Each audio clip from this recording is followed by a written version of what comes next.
آپ جانتے ہیں، سنتے ہیں کہ جب پاکستان بننے جا رہا تھا تو کچھ لوگوں نے پاکستان کے بننے کی مخالفت کی تھی۔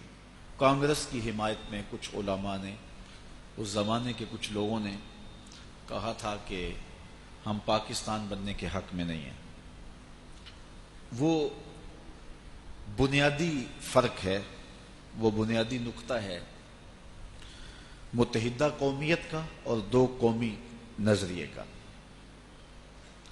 ان لوگوں کا خیال یہ تھا کہ ہمارے اوپر انگریز آ کے قابض ہوئے ہیں اور یہ باہر سے آئے ہیں، ان کو نکال دیا جائے، باقی یہاں کے رہنے والے ایک قوم ہیں، ہمارے آباء و اجداد ایک ہیں، ہمارا وطن ایک ہے، ہماری زبان اور بولی ایک ہے، رنگ و نسل میں ہم ایک ہیں۔ کچھ لوگ مسلمان ہو گئے، کچھ سکھ ہو گئے، کوئی ہندو ہو گئے، کوئی عیسائی ہو گئے، تو لوگوں نے نظریات الگ الگ اپنا لیے، لیکن ہمارے آباء و اجداد تو ایک ہیں، قوم ایک ہے۔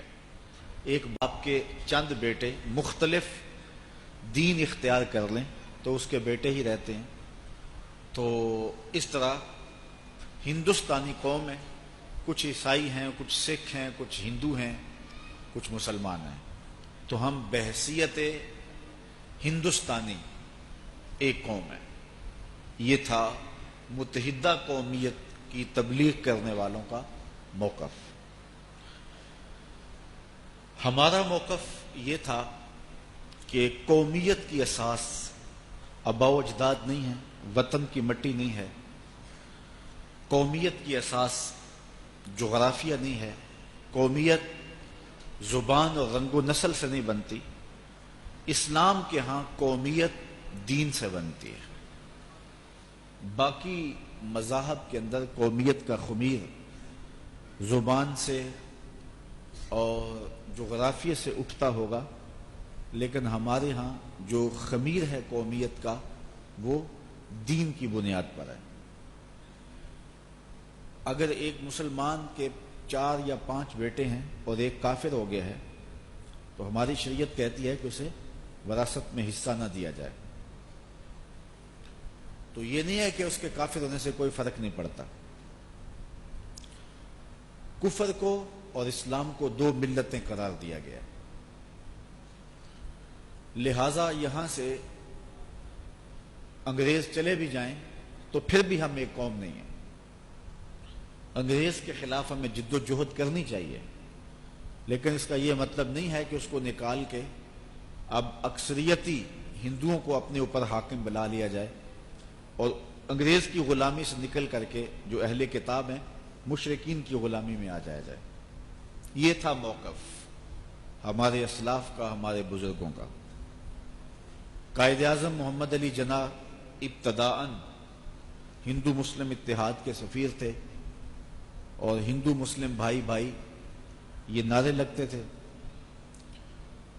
علامہ اقبال بھی ابتداءً دو قومی نظریے پہ نہیں تھے، وہ بھی سارے جہاں سے اچھا ہندوستان ہمارا، ہم بلبلیں ہیں اس کی یہ گل ستاں ہمارا، یہ نغمے ان کے آج بھی بھارت میں گونجتے ہیں۔ لیکن ہمارے اسلاف نے جو دو قومی نظریہ ہمیں فراہم کیا، بالخصوص حضرت شیخ احمد مجدد الفسانی علیہ رحمہ نے واضح دو ٹوک اور سری الفاظ میں جو فرمایا تھا کہ ملت ما جدا گانا است، اور پھر جب تحریک ترک موالات چلی، یہ تھا کہ انگریزوں کو یہاں سے باہر نکال پھینکو اور ان سے موالات ترک کرو، اور یہ ہندوؤں کے ساتھ مل کر کے تحریک کا آغاز کیا گیا۔ تو سب سے پہلے جس نے تحریک ترک موالات کی مخالفت کی اور اسلام کا اصل نقشہ لوگوں کے سامنے رکھا، اس شخص کا نام امام احمد رضا فاضل بریلوی رحمت اللہ تعالی علیہ۔ اس پر انہیں یہ کہا گیا کہ آپ انگریزوں کی حمایت کر رہے ہیں، تو آپ نے کہا یہ انگریزوں کی حمایت نہیں ہے بلکہ مسلمانوں کے تشخص کو بچانا ہے، کہ انگریزوں سے ترک موالات اور مشرکین سے موالات۔ اسلام ہمیں یہ تو نہیں سکھاتا، ہمیں تو ان سے بھی ترک موالات کا حکم دیتا ہے اور ان کو بھی ترک موالات کا ان سے بھی حکم دیتا ہے۔ اس لیے جس طرح ہم انگریزوں سے الگ ایک تشخص رکھتے ہیں، اس طرح ہم سکھوں سے اور ہندوؤں سے بھی الگ ایک تشخص رکھتے ہیں۔